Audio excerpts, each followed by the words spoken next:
you could probably put water in the tank of a Honda and it would just keep on doing what it's doing.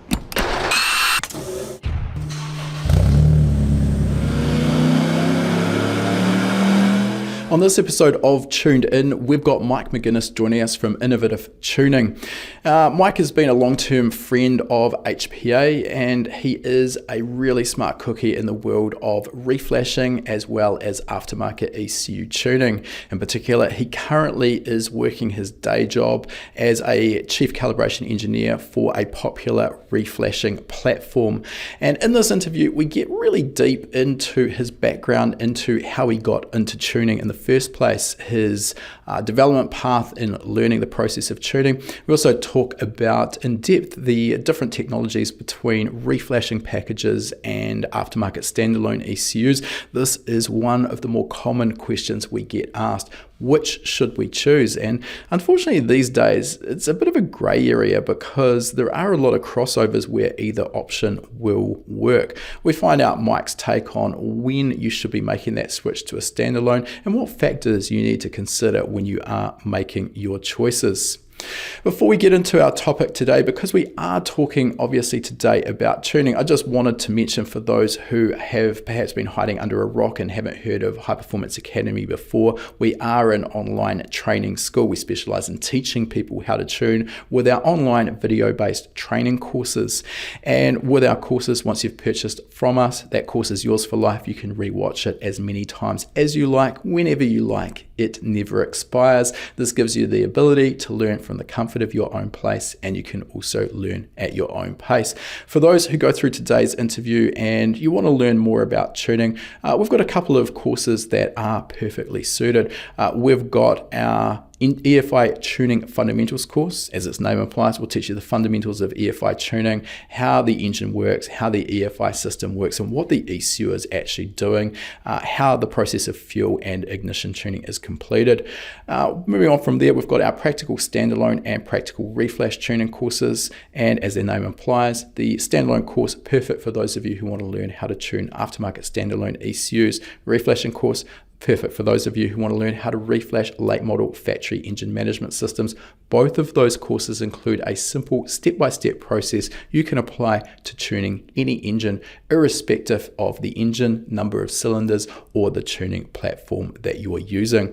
Both courses also include a library of worked examples where you can watch the step-by-step process being applied from start to finish on a real tuning job. All of our courses also come with a 60-day, no questions asked, money-back guarantee. So if you purchase and for any reason at all decide it's not quite right for you, that's fine. Let us know. We'll give you a full refund of the purchase price.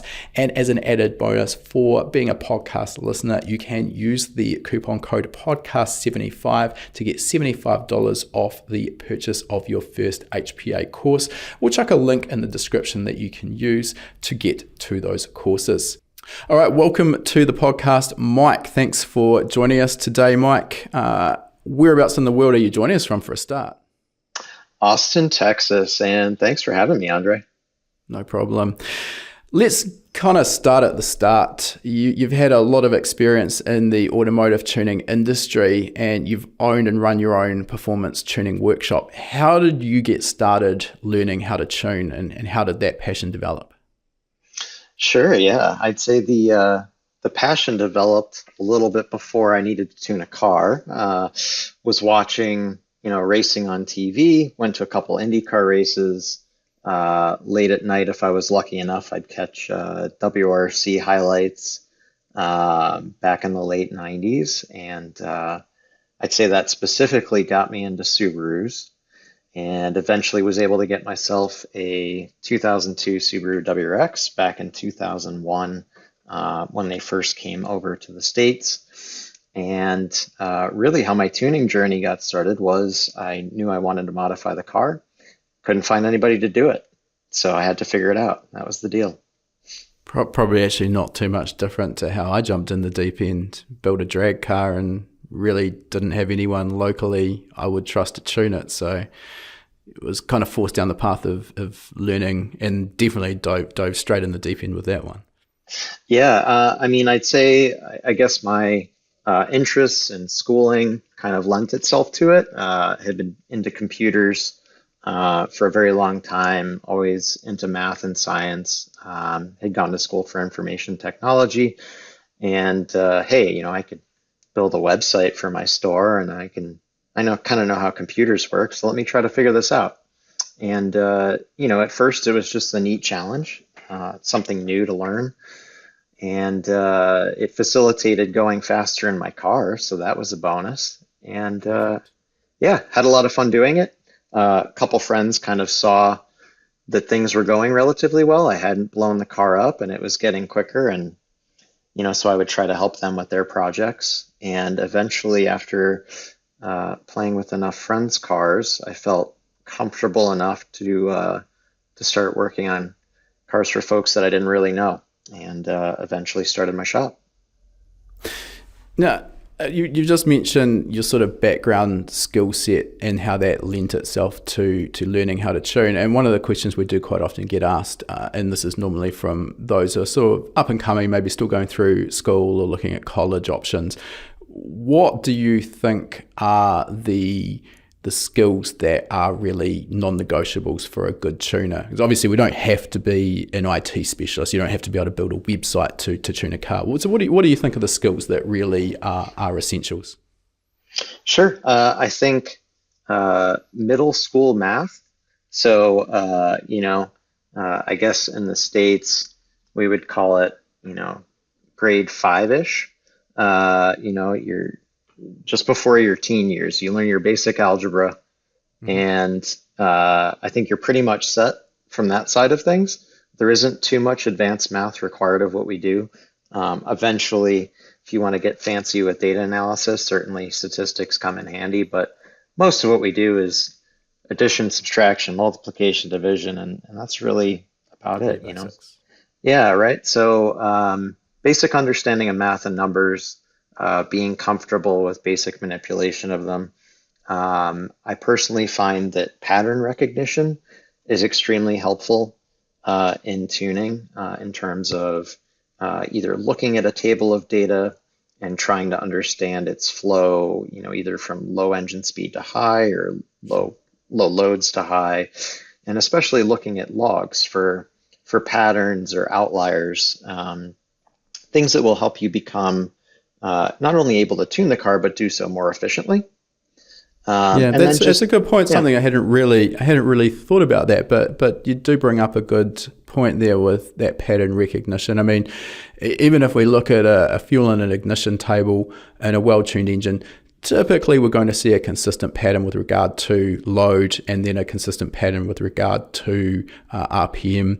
A fuel table for another good example there, you can tell a lot about the condition of your fuel system by the shape of the fuel curve, and that's something I know that a lot of novices, maybe not that much experience, the key situation I see all the time. And it can catch you out, but you get on the dyno with a car where the fuel pump maybe can't quite keep up, and maybe you're not monitoring fuel pressure because you don't have that sensor, and you get that situation where 5,000-6,000 RPM just starts to taper a little lean. That's okay. We'll fix that. We'll add a little bit more to the fuel table, and after 4 or 5 iterations, you've added 30% to the fuel table at 7,000, and you're still lean. And if you actually stopped and looked, and you've got this fuel table there, there's no relationship between the fuel table and the torque curve. Big red flag. So yeah, pattern recognition is key. absolutely. And I think a lot of that, comes with time essentially, and you build confidence in recognizing that sort of thing. So, where when I started out, maybe I would have gone down, you know, 10 iterations of making changes to the VE table before I said, this doesn't make sense anymore. Today maybe maybe I'm 5% from where I know it should be, and I'm like, no, I know this engine, this is just not right. Let me figure out what's going on here. So, yeah, and I think, over time you build up that bank of data, and all of the things you've troubleshot, all the symptoms and how they tie together, and again, pattern recognition. Whenever these three symptoms occur in the same vehicle, it's probably this thing. Let me go check that out. Um, Other than that, basic computer proficiency, willingness to learn and take a little bit of risk, because ultimately, you'll never make any power if you don't take a little risk. But when I started out, I was making changes so small that I laugh about it now. And honestly, like I'd be like, I'm gonna change this one cell on the fuel table, the smallest amount I can, and go out and drive the car and see what happens, And at the time, it was like, well, I can't afford to break this thing because I can't fix it. So I'm gonna be really careful. And I think I did about 9 months of research, followed by, probably 3 months of all my spare time just making these tiny changes before I completed what I would call my first tune for a basically stock car. But hey, taking it slow kept me out of trouble, never hurt the motor. Eventually, a few years later, when I sold the car, leak down was 0 to 2% on all four cylinders, and I was a happy guy. This might be controversial, and I apologize in advance to the Subaru fans out there, but I think it says a lot about the quality of your tuning that you managed to keep that engine alive for that long. So good job. Well, thank you. And to be honest, I like to think that starting out with Subarus is a big component of perhaps what made me uh, unlikely to break things. Um, you know, uh, they are fragile and there are certain quirks to them. And if you do everything right, they reward you. And if you screw up at all, you're going to pay a penalty. And Yeah, I think there's that not a really, big safety buffer with those engines for sure. right. I feel like, at the time when I was starting out, the quick cars were, at least in the import world in my area, were the Subarus, the DSMs, and then the Honda guys. And, you could probably put water in the tank of a Honda and it would just keep on doing what it's doing. And DSM knock control on the factory computer was, relatively good. And it's an iron block and they're pretty stout. And Yeah. you had to screw up pretty bad to actually break one. So yeah, I had to be more careful. I had to do things a little more patiently in the right way. And I think that's kind of carried me through over the years. And I've been fortunate to break very, very few motors without trying to.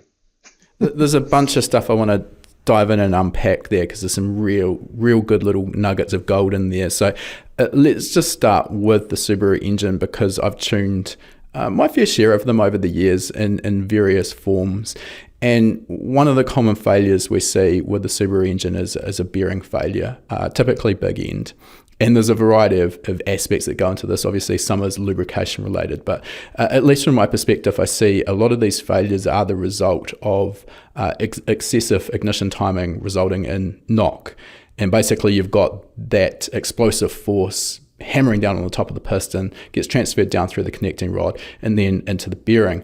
And the problem being that there isn't a lot of bearing surface area in the Subaru engine, so you don't have a huge margin there.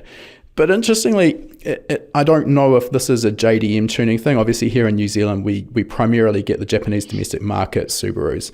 And I have literally tuned engines that were 1,000 kilometers old off the showroom floor, zero modifications. You put them on the dyno and they are pulling timing with knock retard.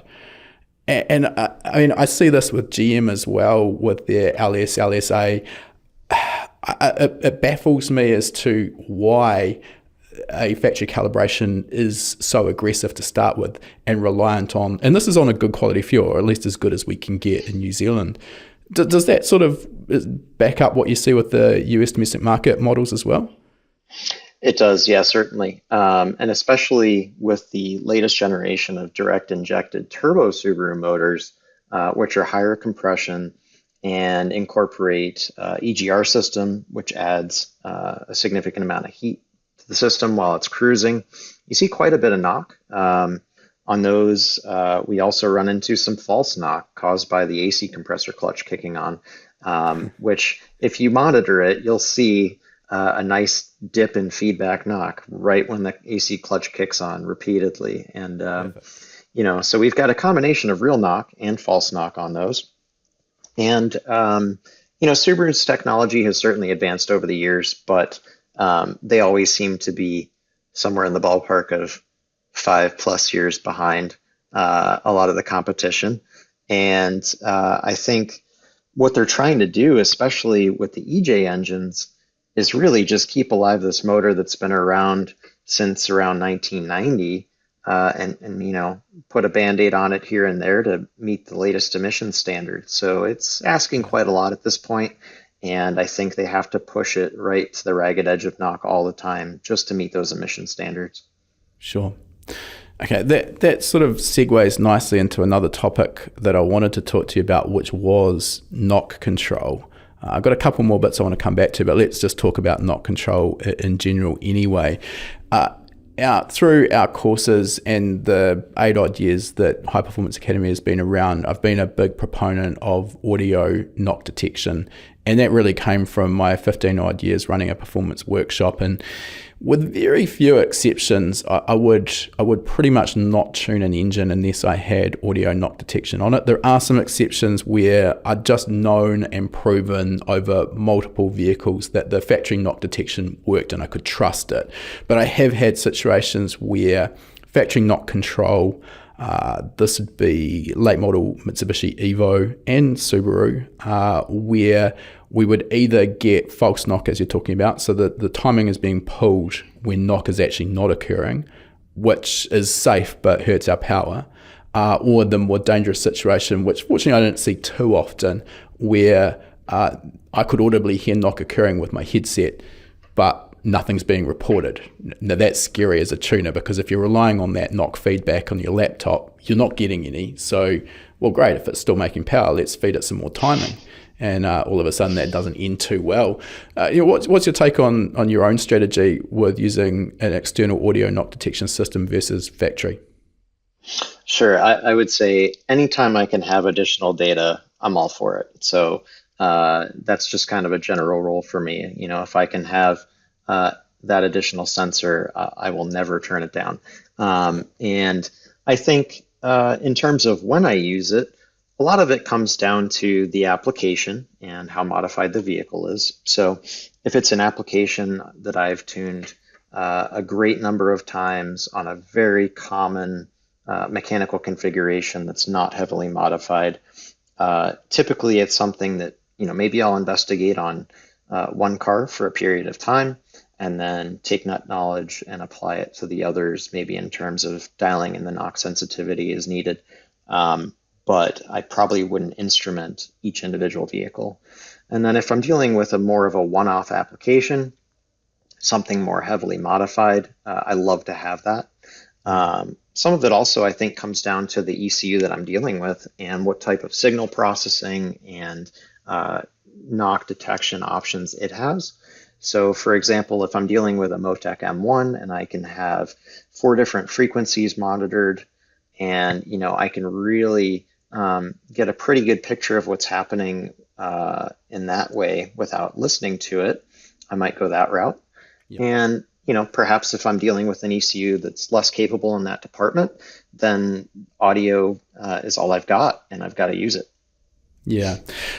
Yeah, so some good points in there. I mean, I've got a fair bit of experience with the FA20, so slightly different Subaru engine, but still same, and the MoTeC M1 there as well. So I just want to talk about that. But one of the problems we do quite often see with late model vehicles is it's getting increasingly difficult to find a suitable location to fit an external knock sensor or an additional knock sensor.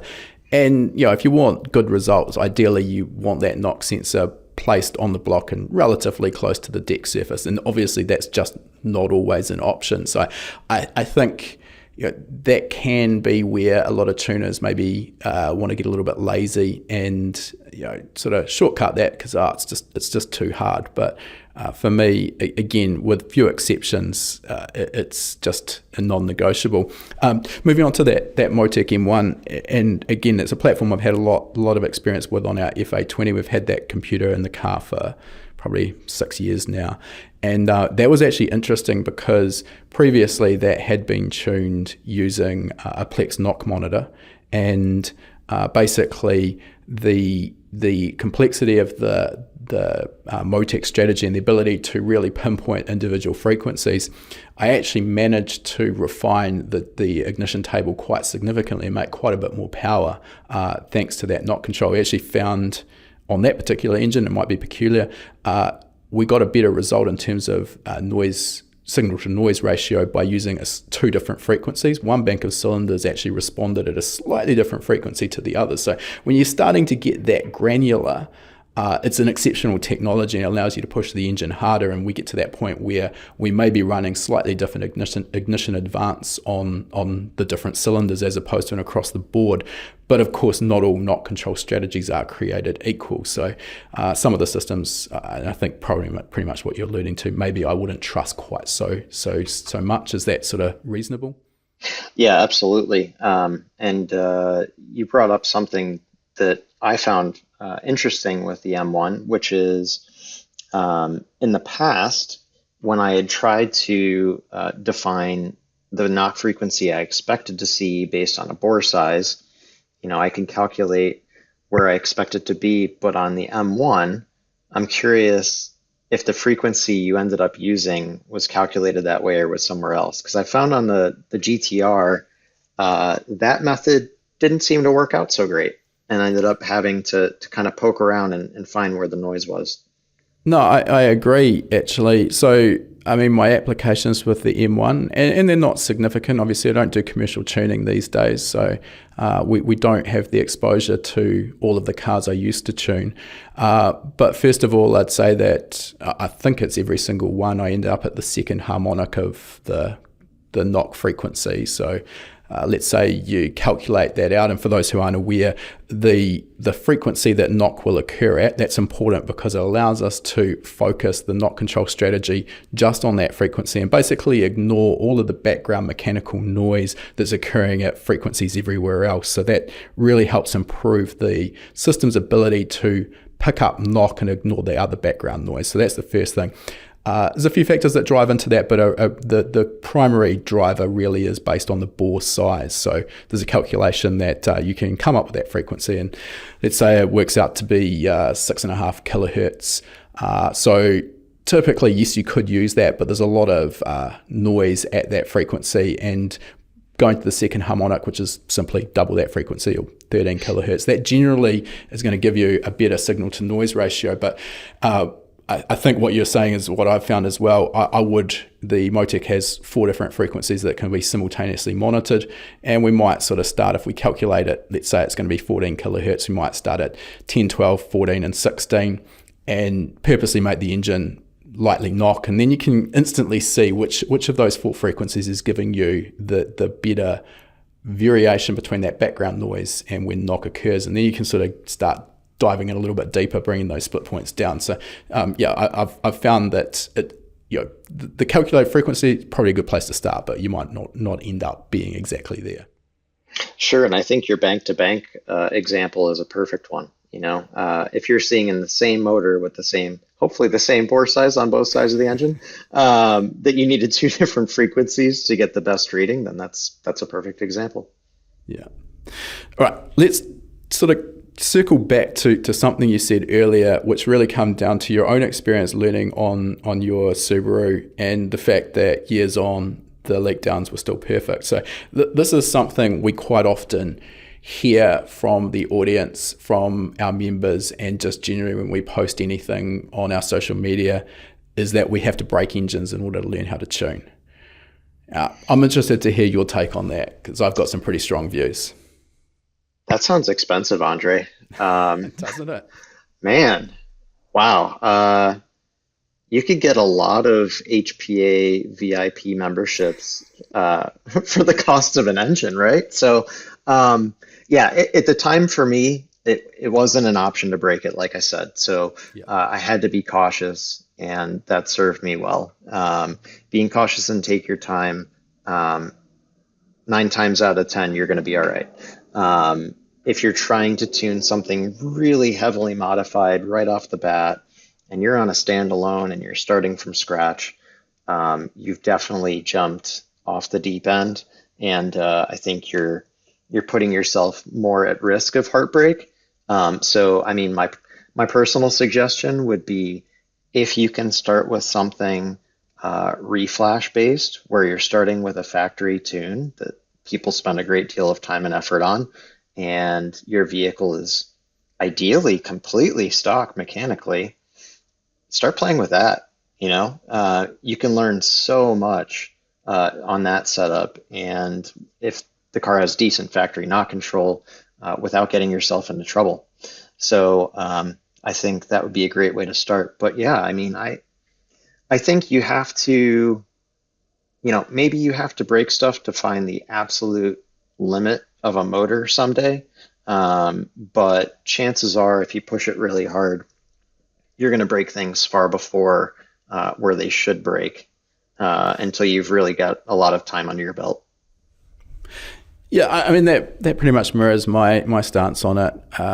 Yeah, I can't remember how long it was between me starting tuning and actually having my first, what I would call, an engine failure. And I also want to clarify, we hear about engine blowups on the dyno, and I mean, there's two different failure modes as I put it, as I see it. One is a genuine tuning related failure. The tuner put too much timing in, ran the engine into knock, and it failed. Or alternatively, the air fuel ratio was too lean.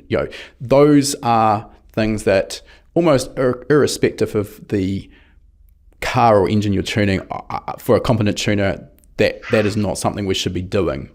But the other failure mode, which is more common that I see, is where there's been a mechanical part failure. And that comes down to a couple of things. I think an understanding of where the limits lie for a particular engine. And if you're dealing with something popular, that's not hard to find. The path with the EJ has been trodden 100 million times before, and is pretty well understood at what power levels you're going to need to start upgrading parts. Where we did see the occasional failure, and they are still very few and far between, was with our Ford G63 drag engines. But we had a number of customers that were pushing for records on the drag strip. And when you're in that situation, you're pushing things to a place that people haven't gone before, or not many people have gone at that point. So that's where some failures may occur. I think what you also mentioned there is absolutely right. When I started learning to tune, it was on a naturally aspirated 3-litre BMW straight 6.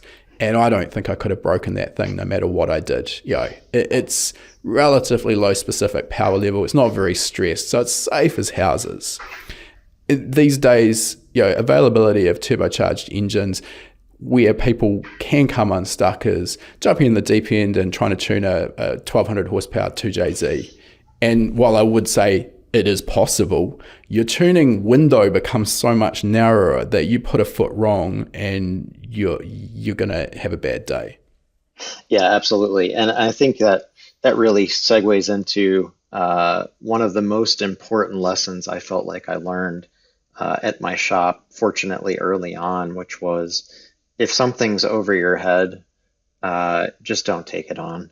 You're not doing the customer any favors by taking on a project that's over your head. And I think, at least for folks who are getting into it to do this as a career, those types of jobs can be really enticing. And you're thinking about, oh man, people are going to see I tuned this really wild thing. This is going to be great.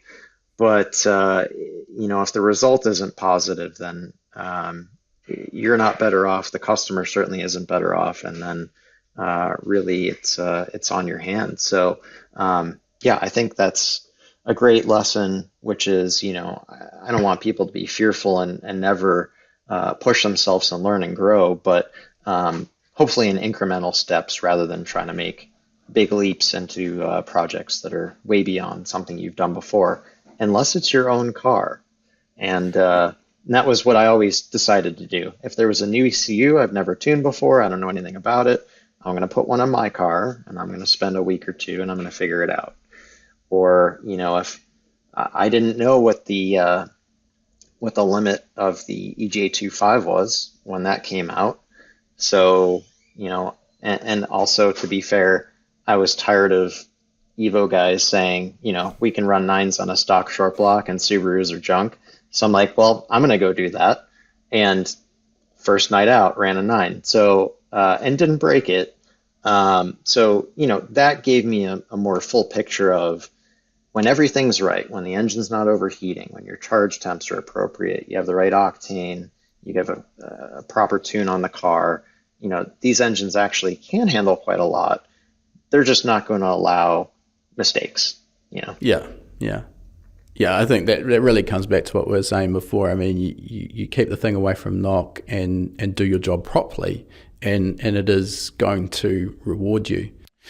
I think the other thing you've said there, which just really makes sense, almost irrespective of what you're doing, is just building up slowly, gaining the knowledge, getting your runs on the board. And the old saying, it takes 10,000 hours of practice to become an expert. And there's no real way of shortcutting that. I mean, obviously, we produce courses that will teach you how to tune, and we're very open that the idea behind that is to get you up to a base level of knowledge and give you a good sort of roadmap to follow in order to tune an engine. But ultimately, we're also very open that beyond that, you still actually need to go out there and tune engines and build experience, which comes back to what you're saying earlier about, you've seen the same thing 3 times, in the past, so chances are now I know what that problem is. So I think that's really important. And these days it is so enticing to just jump in the deep end on that high powered build, but it's a very easy way to come unstuck. I think the other thing I wanted to mention here is there's a bit of Dunning-Kruger sort of effect comes in as well, which is, for those who don't know, you can Google that, but basically, he's coming into something with zero previous knowledge. There's a huge learning curve ahead of you, and the Dunning-Kruger effect is basically, as you start getting a little bit of experience, you instantly think you're an expert and you know everything. And the more you learn, the more you realize you don't know. The old story, you don't know what you don't know when you get started. And I think it's important to recognize that, so you don't get too big for your boots and try and do things that are beyond your skill set to start with. But it's also actually really rewarding, which is why 20 odd years later, I'm still really passionate about the industry, because you literally never stop learning. So I think it's really important to have a humble approach and understand that you don't know everything and you're never going to know everything. Have an open mind and always keep learning. Absolutely. I mean, at my age, I think of it as I'm either learning or I'm forgetting. Realistically, both are happening at the same time, right? I'm just I'm trying to offset what I'm forgetting by learning new things. And, like you said, that keeps it new and fresh and interesting. And time moves on, the technology moves on, you got to stay up to date. So I'm always excited to learn new things. Right, well, let's talk about technology, seeing as you raise it. We've both been in the tuning industry for a fairly long time, and obviously what we had to start with versus what we've got access to now. And I'm talking both the aftermarket ECUs, the factory engine management systems and reflashing software, as well as the engines themselves, have vastly improved. If you could pick a couple of key aspects that are allowing you to do things you simply couldn't do back when you first started, what would they be? Sure, that's a great question. I would say on the reflash side of things, there are a great deal more options for custom functionality. For example, flex fuel on a vehicle that didn't come that way, or a speed density strategy on a vehicle that came with a mass airflow sensor from the factory.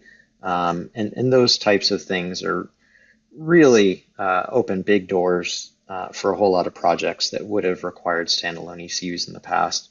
Yep. Also, I would say the data analysis software that I use, even the stuff that's super cheap that anybody can get, like Megalog Viewer, for example, saves me tons of time on things where, in the past, I used to get a CSV and I'd open it in Excel, and, I had made some macros and whatnot, but between what was possible there and also the logging rate, sometimes I was dealing with 1 hertz, and if the car made 500 horse, the whole full throttle pull was like 6 lines on a spreadsheet, and good luck figuring out what happened. A lot of time, a lot of things can happen in the time between 2 samples at 1 hertz.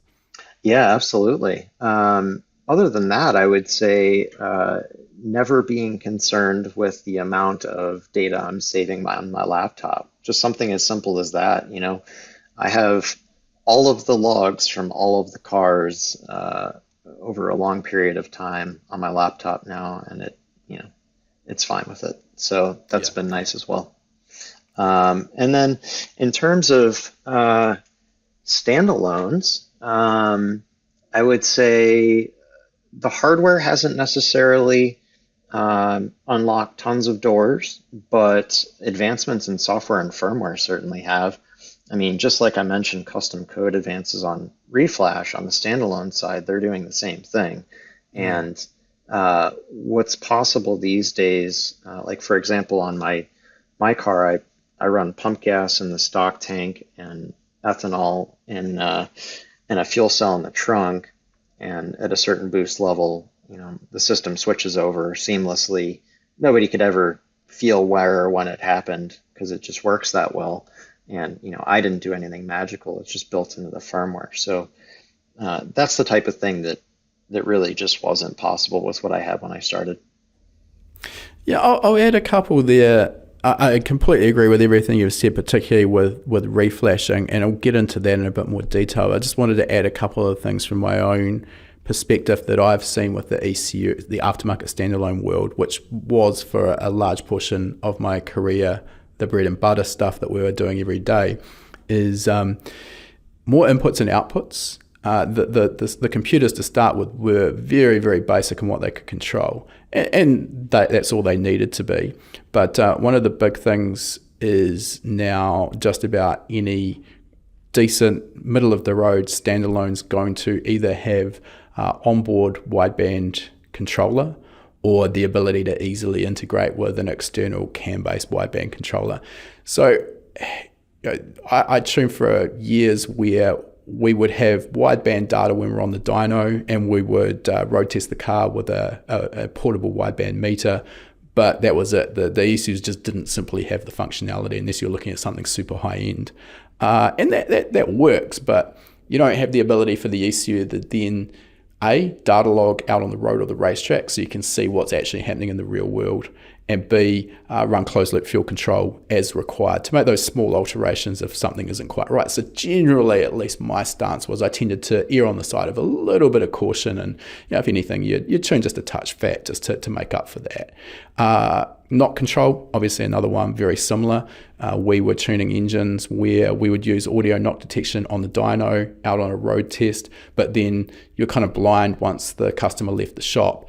And it only takes one bad batch of fuel, or maybe you just hit some freak conditions in terms of temperatures and pressures that you couldn't replicate on the dyno, runs the engine into knock, and that could end up doing some damage. So I think a lot of tuners believe that knock control is just a replacement for them doing their damn job properly. That's not the case. There's a safety backstop there in case something goes wrong. So those are probably the two big technologies. I mean, we've also had variable cam control and drive-by-wire throttle, which is now pretty much across the board. But I think it's become an exciting time to be involved in the industry for sure, with the technology that we do have at our fingertips.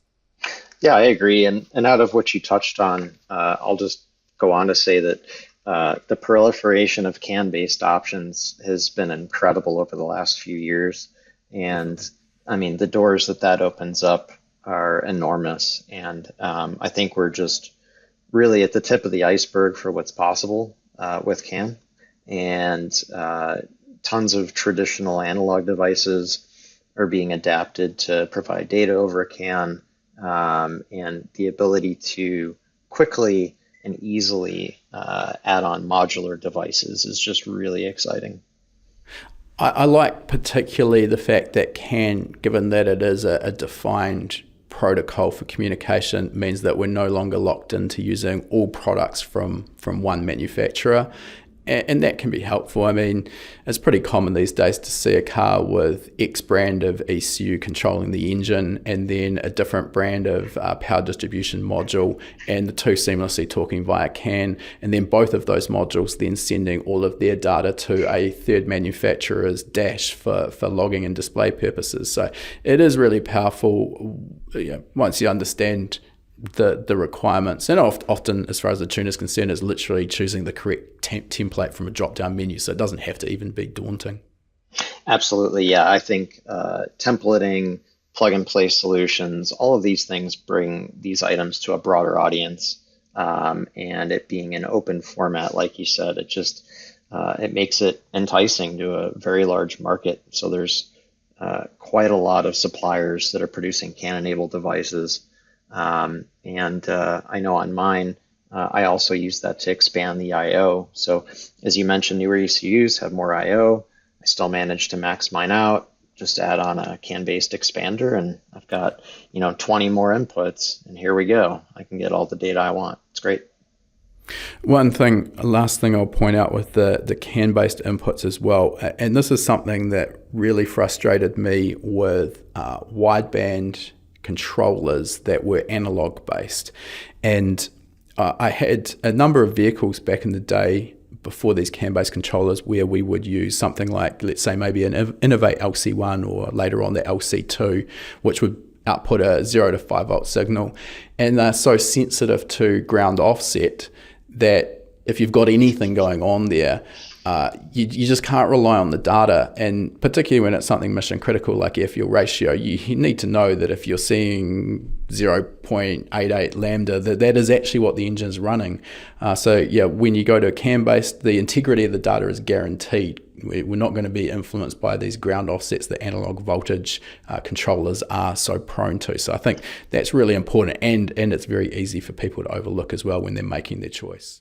So I've got to ask, how did you address this? Because what I used to do, and I guess it's really not too long ago now, was if they had a analog wideband like that, particularly if it was one that didn't have a dedicated sensor ground and was going to have some sort of offset, I'd tell them, all right, here's what I want you to do. Go out on the road, have a buddy hold a camera, and I need your buddy to get the tachometer and your wideband gauge both in view of the camera and in focus. And I want you to do a pull and data log it, and then send me the video and the data log, and I'm going to match them up and see how wrong the wideband data is. It was absurd, right? Yeah. I mean, surely you must have done something similar. Hopefully it was a little less ridiculous. I think I came across a simpler technique. So I know at least with the LC1 and LC2, you could program those things to output a fixed voltage. So what I would do is output 0.5 volts, and then I would bring that in as a general purpose voltage to the ECU. And obviously it should be 0.5 volts, but it normally wouldn't be, but you would see what the voltage offset was. And I'd do the same at 4.5 volts. So basically I could then build that voltage offset into my calibration table. But the other way I would go about that is on our own dyno, we always had a MoTeC PLM fitted to the dyno, and I'd use that thing forever. So I trusted it implicitly, and I knew if I tuned it X lambda, the engine was going to live and was going to make good power. So calibrating basically the onboard wideband and the analog voltage offsets to so it matched. That was kind of my way Perfect. around that. Yeah, no, that's great. I guess in the scenario I was talking about, this is a common scenario for e-tuning a car, right? So Sure. You're not there with the car. They don't have any sort of reference point, and they're just, they're going out on the road. So we do the best we can. But yeah, like you said, fortunately, CAN takes all the guesswork out of that.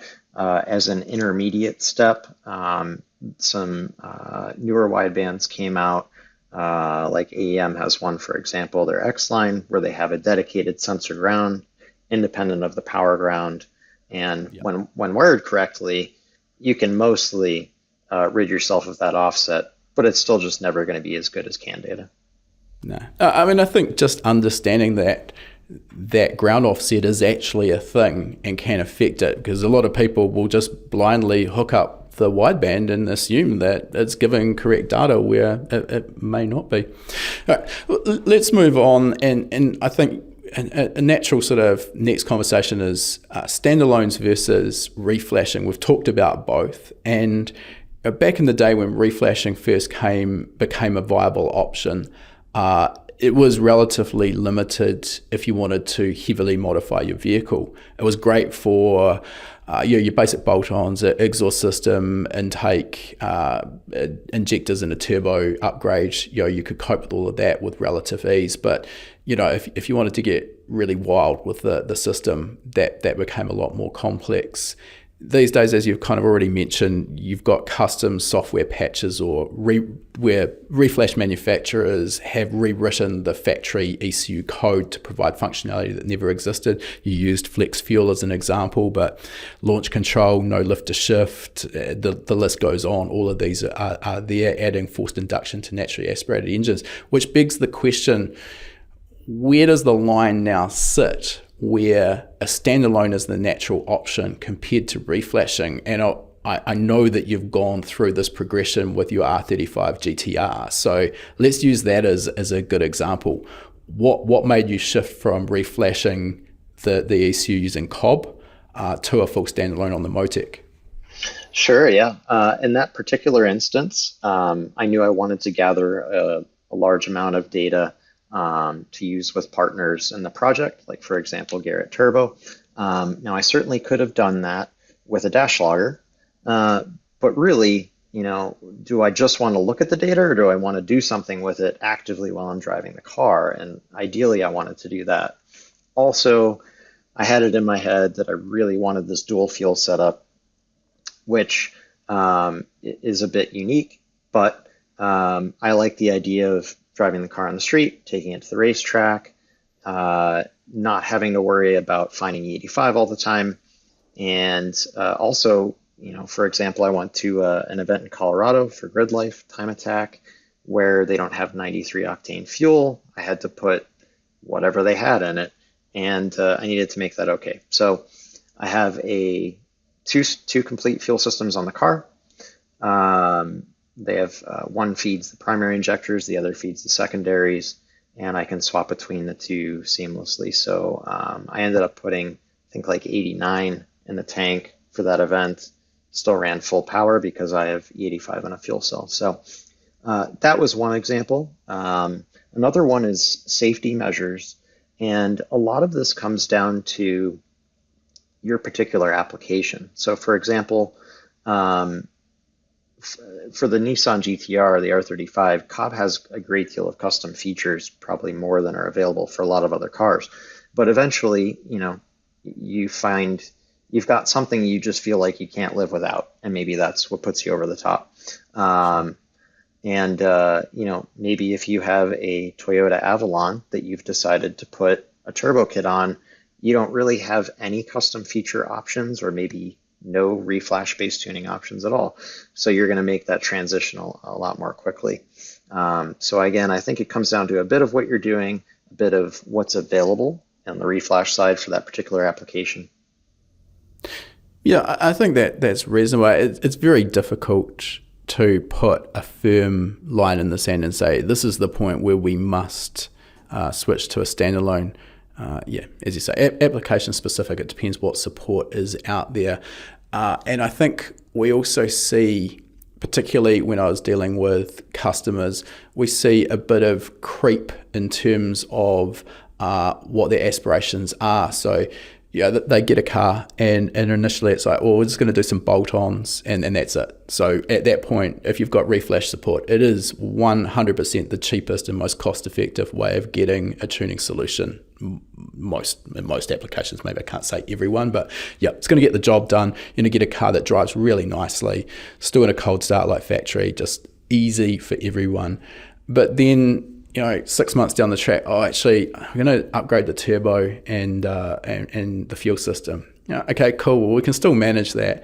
And then 6 months go by beyond that, and now it comes back with a roll cage, and it's a dedicated race car, and they want some more data. And motorsport features, maybe they're going to put a sequential gearbox in it and want ignition cut, closed loop ignition cut, gear shift. These are the areas where that scope creep is quite hard to rein in at the start, because the solution that you offer in the first instance is perfect, but if you actually knew that down the track it's going to end up a full-blown race car, well, maybe going to the standalone right at the first instance actually would have made more sense. But that's generally at least how I see a lot of my customer situations going. Does that match your experience? Yeah, absolutely. And I mean, I even do it myself on my own car after all these years, right? I kid myself, oh, it's just a street car. I'm only going to go this far. And then, a few years later, it's double what you planned on. And it's just how we go. And it's just the way it is, right? But that's the fun of it. So, um, yeah, I mean, I think, as you said, pretty much everybody is going to start with a gateway solution, unless they literally bought a car to strip it to the bare metal and turn it into a race car on day one. That's where they're going to start. And for most people, that's all they're ever going to need. But yeah, eventually, under the right set of circumstances, you might need a standalone for certain features. Or what I see a lot of the time is, well, my buddy's car is faster than mine and he has a standalone and I don't. Maybe that's why his car's faster than mine. So I'm going to get one of those. I've definitely seen that. It happens. But yeah, I'm glad you actually brought that up, because the next question I was going to ask, yeah, if we're dealing with because this is a question I get often asked, is if we're dealing with a car where we're still within the scope of what we can actually manage on a reflashing solution, and we switch to a full-blown standalone with the same boost levels, let's say it's a turbocharged car, are we going to instantly see a big pickup in power going to the standalone?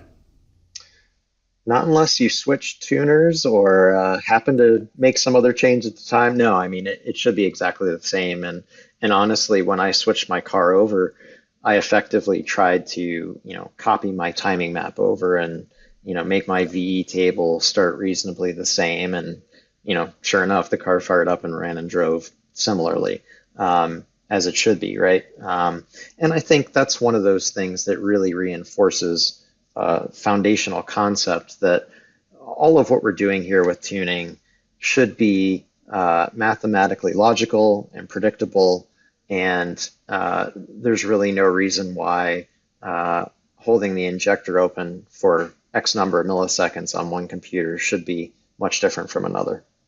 Yeah. Yeah. I mean, ultimately, I think the thing that's easy to overlook is we are only dealing with a handful of parameters. Obviously, with our modern engines, there's a few more that have crept in, but essentially, no matter what the platform is, if we give X amount of fuel, X amount of ignition timing, some semblance of cam timing and drive-by-wire throttle position, for all intents and purposes, there's no real reason why one platform is going to deliver more power. There's no magic here. And you also mentioned taking it to another tuner. And I know as tuners, we're sensitive little souls and everyone wants to think that they're Superman. And then the reality is it's not really the tuner that makes the power. Our job is just to deliver the engine what it needs.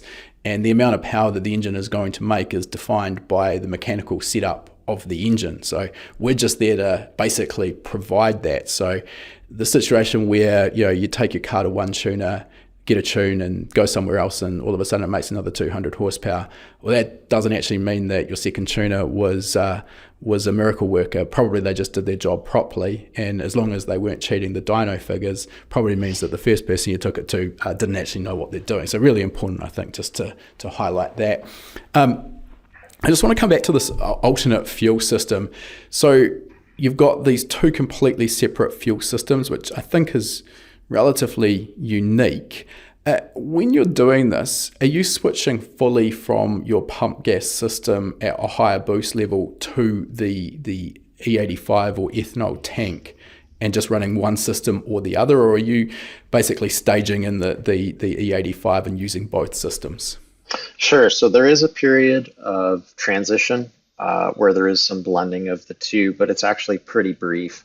And when I transition, it transitions fully from 0% E85 to 100%. And I use a shockingly small amount of E85 if I go out, and go for an hour drive and maybe make a couple pulls, horse around. I might barely see the level in my fuel cell move. I'm pretty much just burning gas at all times. So, Sure. yeah, I forget if I mentioned, but I have mine set right around 7 pounds of boost or about 4,500 RPM, whichever comes first. So conditions that you're just not going to see during normal driving.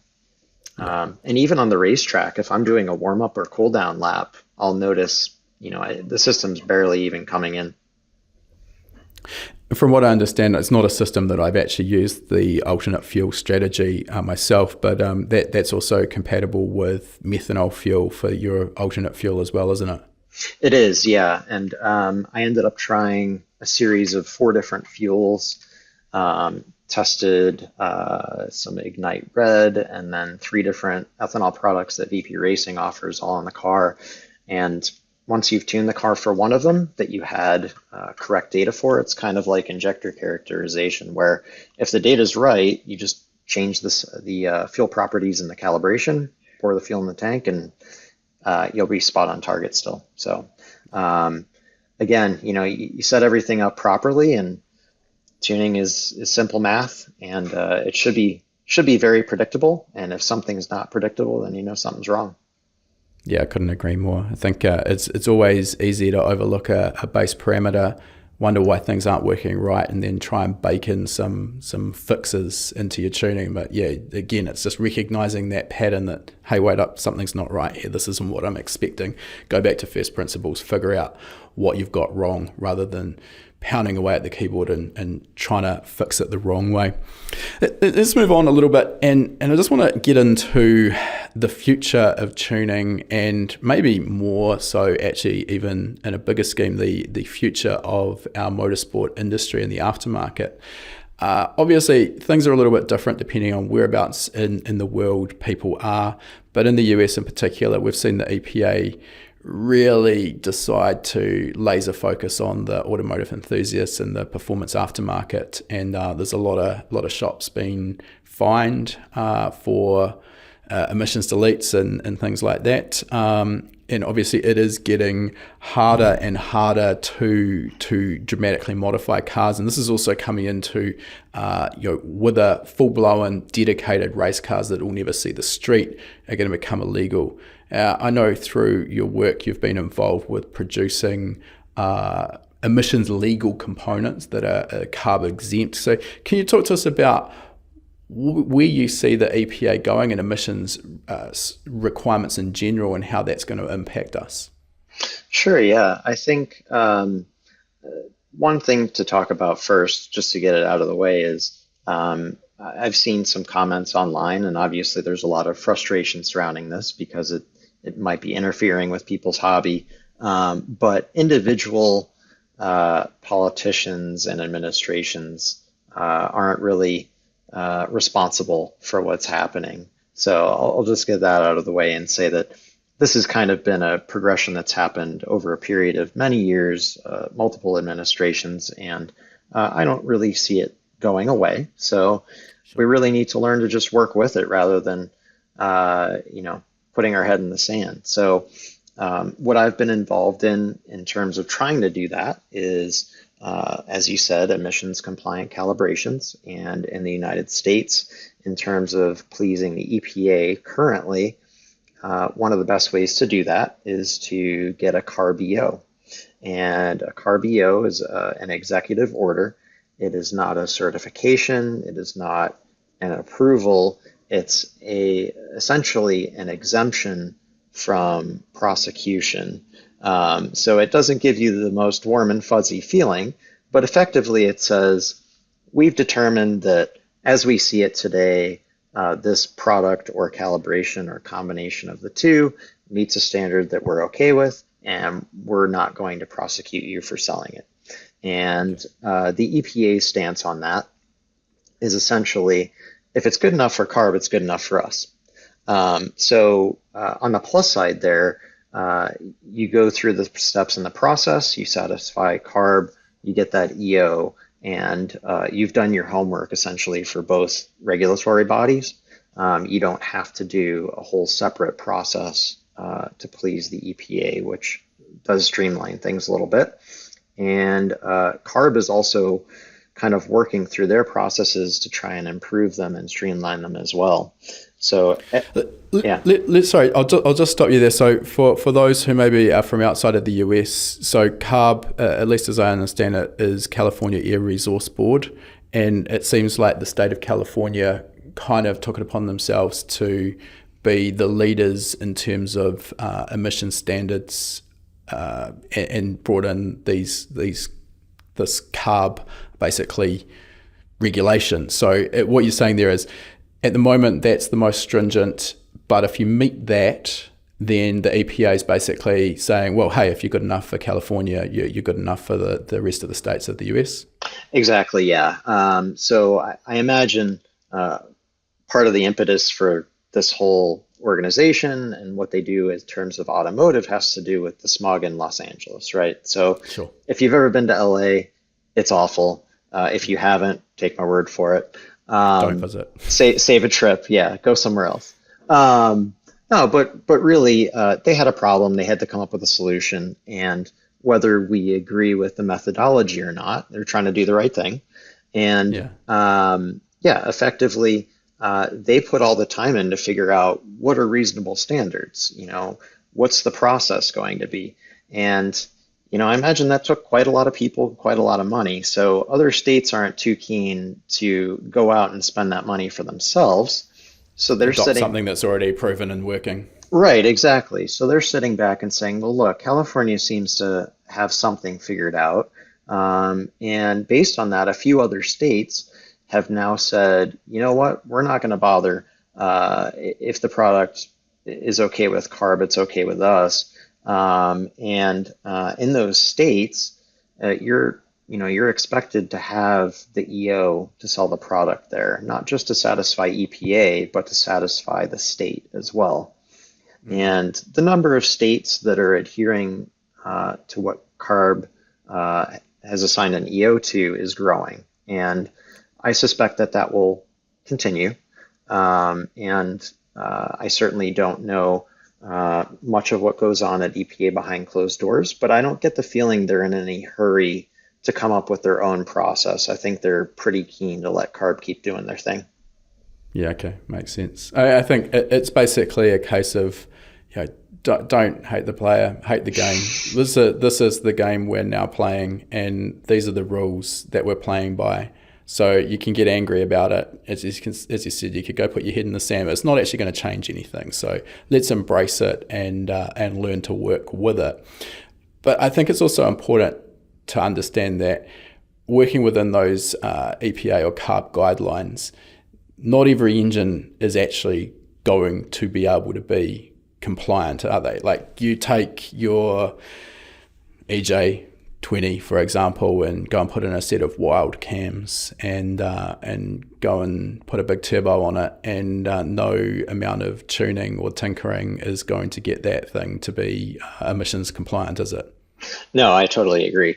And through my time in the emissions lab, I've really learned just how small a change can impact, the outcome of the test. So, yeah, safe to say, big wild cams are not going to fly in the emissions lab.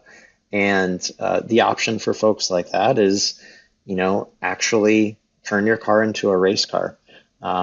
So at this time, technically, if the car started out as a production vehicle sold for use on the street, they don't have a great formal process to permanently, irreversibly turn it into a race car.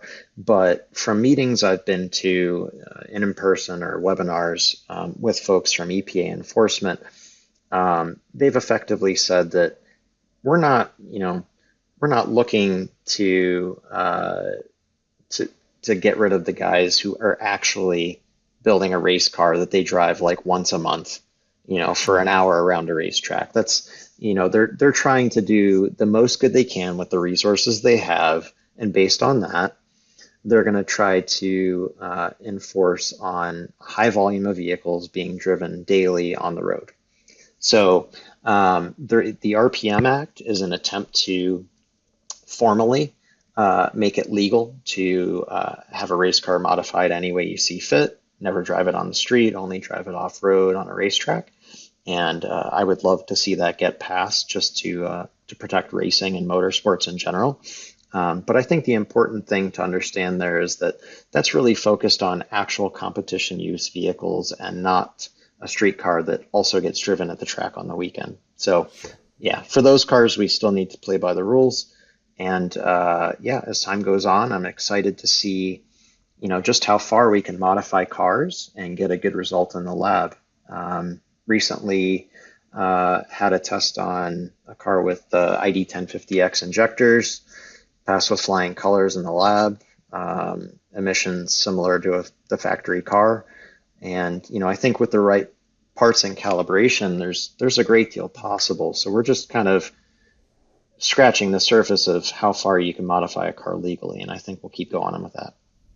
Yeah, I think, as you say, it's going to be exciting to see what can be done legally, and it kind of like brings us back to the conversation we've had about technology, both with engines and ECUs, and both of those advances in those areas have seen us being able to do things, emissions legally, that probably 5 or 10 years ago there's just not a chance in hell that you would have been able to get there. So the rules of the game are changing, but that's part of life, and I think we just need to embrace it, understand that this is what we're going to have to deal with in the future, and make the most of it.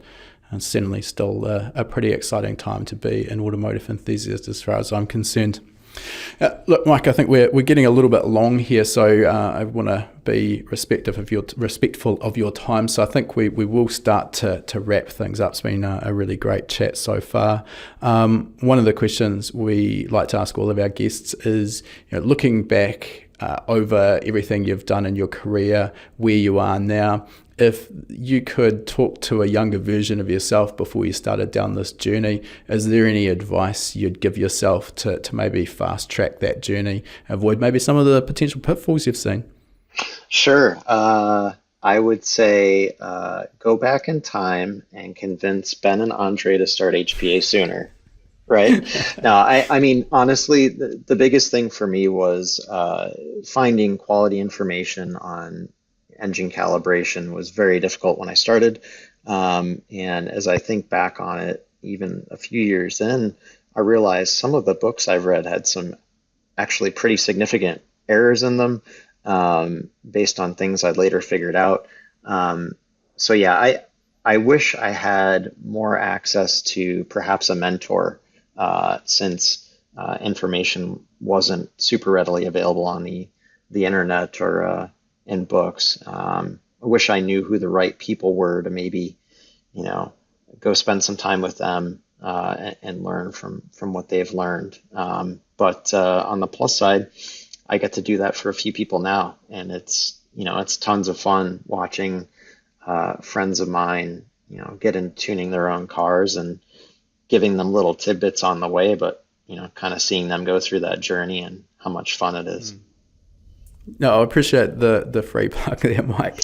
And honestly, the whole impetus behind High Performance Academy and the path we've gone down was because I saw that hole in the market when I was learning how to tune.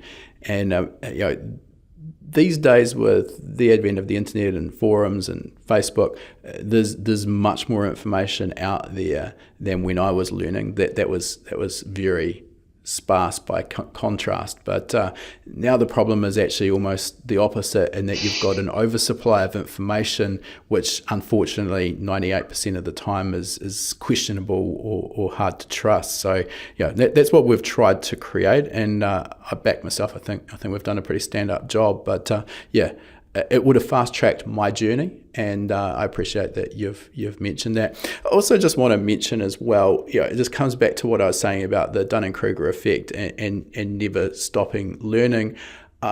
We don't know everything, and I know there's been a number of times where I've hit you up with questions on Subaru-related stuff that I know you have far more in-depth knowledge of than myself. I think maybe there's been a couple of questions the other way around as well.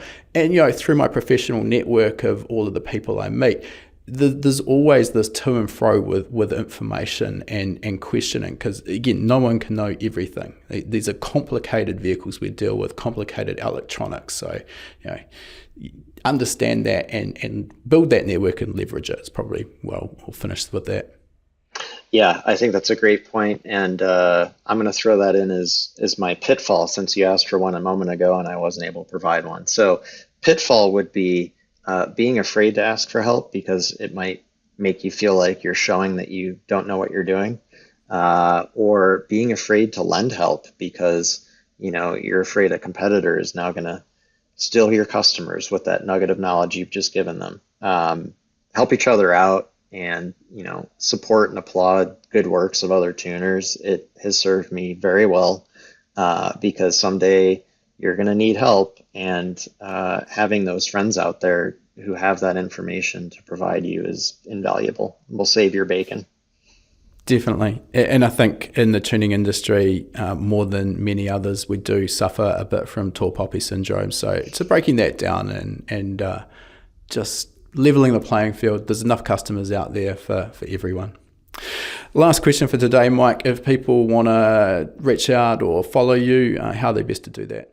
Sure. Innovative Tuning on Facebook and Instagram. To be fair, I don't post a whole lot on Facebook anymore.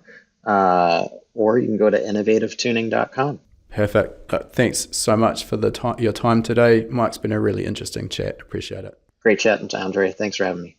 All right, that concludes our interview. And before we sign off, I just wanted to mention, for anyone who's been perhaps hiding under a rock and hasn't heard of High Performance Academy before, we are an online training school and we specialize in teaching a range of performance automotive topics, everything from engine tuning and engine building through to wiring, car suspension and wheel alignment, data analysis, and race driver education. Now remember, you've got that coupon code. You can use podcast75 at the checkout to get $75 off the purchase of your first course. You'll find our full course list at hpacademy.com/courses. Important to mention that when you purchase a course from us, that course is yours for life as well. It never expires. You can rewatch the course as many times as you like, whenever you like. The purchase of a course will also give you 3 months of access to our Gold membership. That gives you access to our private members only forum, which is the perfect place to get answers to your specific questions. You'll also get access to our regular weekly members webinars, which is where we touch on a particular topic in the performance automotive realm. We dive into that topic for about an hour. If you can watch live, you can ask questions and get answers in real time. If the time zones don't work for you, that's fine too. You're going to get access as a Gold member to our previous webinar archive. We've got close to 300 hours of existing content in that archive. It is an absolute goldmine. So remember that coupon code podcast75. Check out our course list at hpacademy.com/courses.